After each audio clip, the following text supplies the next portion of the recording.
Lettre de Paul à Tite. Chapitre 1. Moi, Paul, je suis serviteur de Dieu et apôtre de Jésus-Christ. Dieu m'a chargé d'amener à la foi ceux qu'il a choisis. Il m'a chargé de leur faire connaître la vérité pour qu'ils vivent en étant fidèles à Dieu. Ainsi, ils peuvent espérer la vie avec Dieu pour toujours. Dieu, qui ne ment pas, nous a promis cette vie depuis toujours. Au moment fixé, Dieu, notre Sauveur, a communiqué sa parole à travers le message qu'il m'a confié et qu'il m'a commandé d'annoncer. Tite, c'est à toi que j'écris.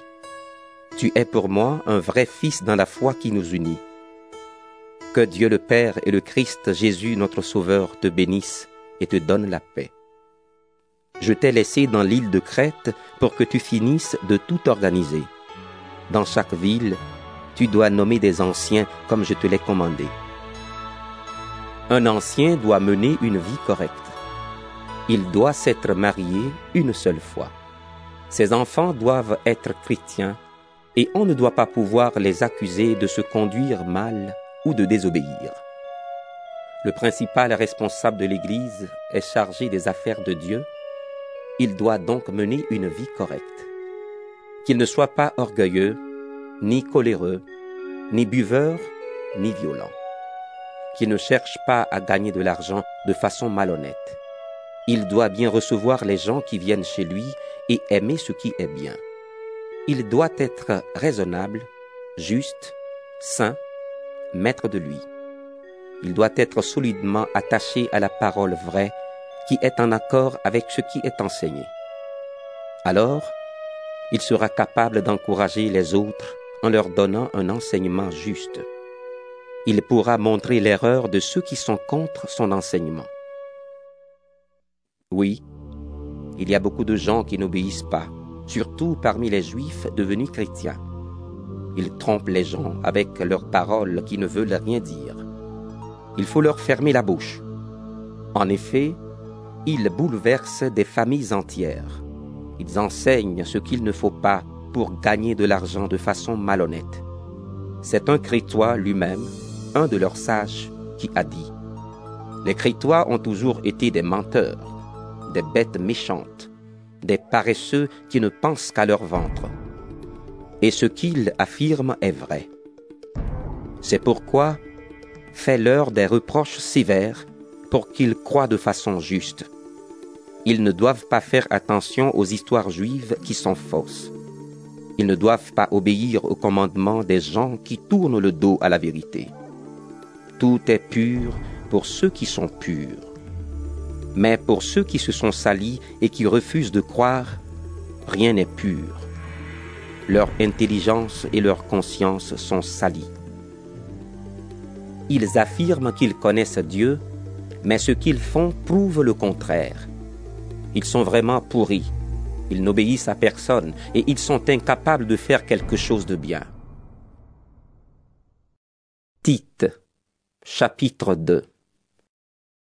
Mais toi, dis ce qui est en accord avec l'enseignement juste.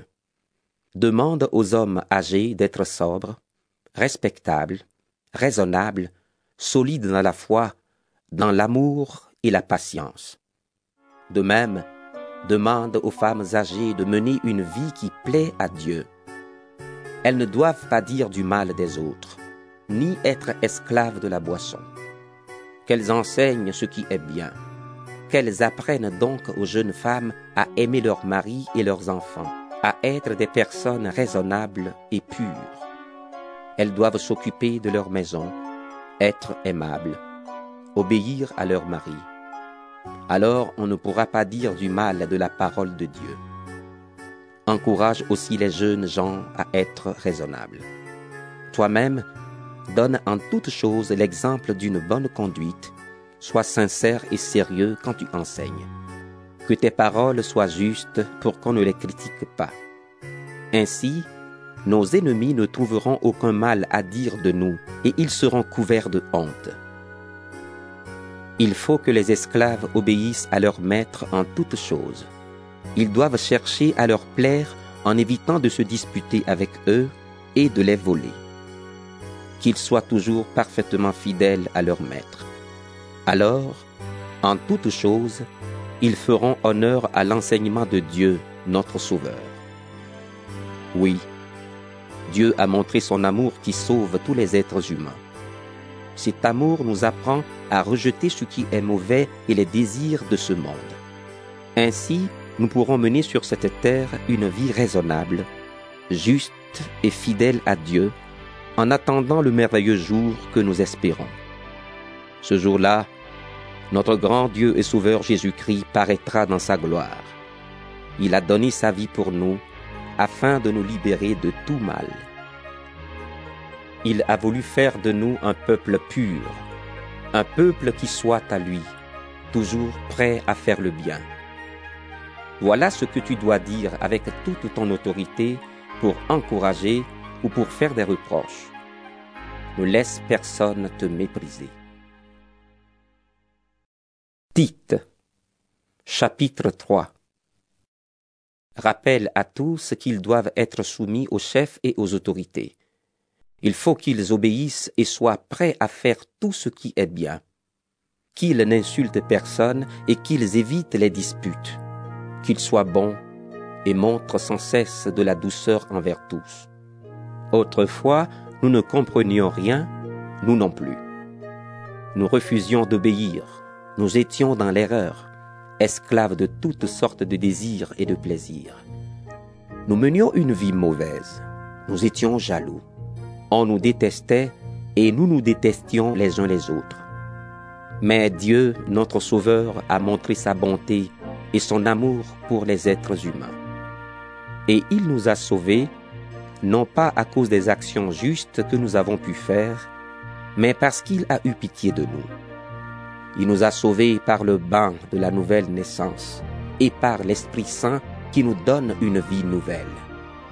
Cet Esprit Saint, Dieu l'a répandu généreusement sur nous par Jésus-Christ notre Sauveur. Ainsi, puisque Dieu, dans son amour, nous rend justes, nous pourrons recevoir sa vie pour toujours, comme nous l'espérons.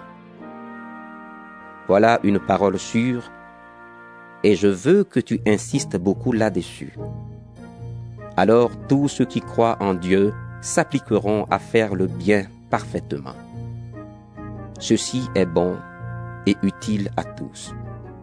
Mais évite les recherches qui n'ont pas de sens, les listes des ancêtres, les disputes et les discussions sur la loi de Moïse. Tout cela est inutile et ne vaut rien. Celui qui divise la communauté, donne-lui un avertissement, puis un deuxième. Ensuite, écarte-le. Tu le sais, une personne de ce genre est sur un mauvais chemin.